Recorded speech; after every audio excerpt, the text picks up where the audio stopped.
সে আল্লাহ বললেন, গোলাম আমি বিপদের সময় ঠিকই তোমাদের বাঁচিয়ে নেই। ওই বিমানের ভেতরে 40,000 ফিট উপরে যখন তোমরা এয়ার টার্বুলেন্সের শিকার হও, তখন নাস্তিকও আল্লাহরে ডাকে, হিন্দু আল্লাহরে ডাকে। জোরে বলেন ঠিক কিনা? আবার বিমানটা যখন শান্ত হয়ে যায়, একটু পরেই বিমানের স্ক্রিনের মধ্যে হিন্দি সিনেমা খোঁজে। বিমানের স্ক্রিনে কিন্তু বিশাল ওখানে আফলাম ফিল্মের একেবারে বোঝাই করা। বিমানটা শান্ত হলে আবার হিন্দি সিনেমা দেখা শুরু করে। একটু আগে ডাকছিল কারে কারে? দেখবেন বাংলাদেশে আমাদের ক্রিকেটাররা যখন অন্য কোনো দেশের সাথে খেলে, অনেক সময় এমন হয় বল বাকি একটা, রান দরকার 6টা। বল বাকি কয়টা? পটুয়াখালী বোঝে নাই কোথায়? বল বাকি কয়টা, রান দরকার।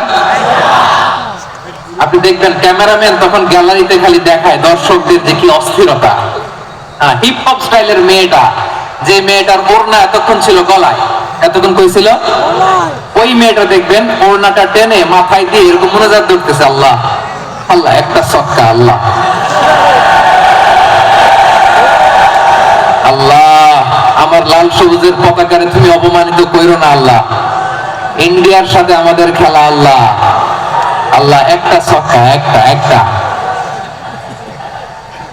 পুরো পুরো খেলা জুড়ে এই মেয়ের ওড়না ছিল গলায়, কিন্তু যখন এক বলে 6 রান দরকার, ওড়না চলে আসছে কোথায়? মাথায়। আবার মুনাজাত আছে না নেই? ঠিকই বাংলাদেশের দামাল ছেলে এমন এক শট মারলো, বল চলে গেল স্টেডিয়ামের বাইরে, ছক্কা, জিতে গেলাম আমরা। পুরো স্টেডিয়াম জুড়ে চিৎকার, হই হুল্লোড়, মौज মাস্তি।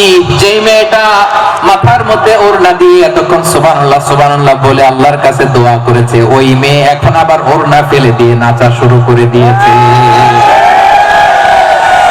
তাহলে আল্লাহর ভয়, আল্লাহর প্রতি আস্থা, বিশ্বাস, ভালোবাসা, এটা কি ক্ষণিকের জন্য? মানে আমার যখন লাগবে তখন আল্লাহর ইউজ করবো নাকি?